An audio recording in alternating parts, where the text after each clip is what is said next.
Hey everyone, if your NVIDIA games are suddenly dropping FPS or just feeling choppy, here's a quick way to smooth things out.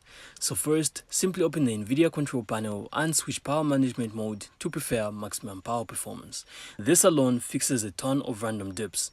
So once you do this, you can then hop into the NVIDIA app and reset or apply the optimal settings for your game so it's not using the wrong profile after an update. And another fix is simply clearing your shader cache. So simply press Windows plus R at the same time, then type in %local app data %. After you do this, you can then go to NVIDIA, then delete the DX cache and GL cache folders. Don't worry, these are gonna recreate themselves automatically. But once you remove them, it should usually stop the stuttering and frame drops. So guys, also make sure to keep an eye on your GPU temperatures. So if it's overheating, simply clean out the dust or improve airflow, because thermal throttling will tank your FPS fast. And finally, simply update your GPU driver or reinstall it with a clean install. And once you do all that, your performance should bounce right back.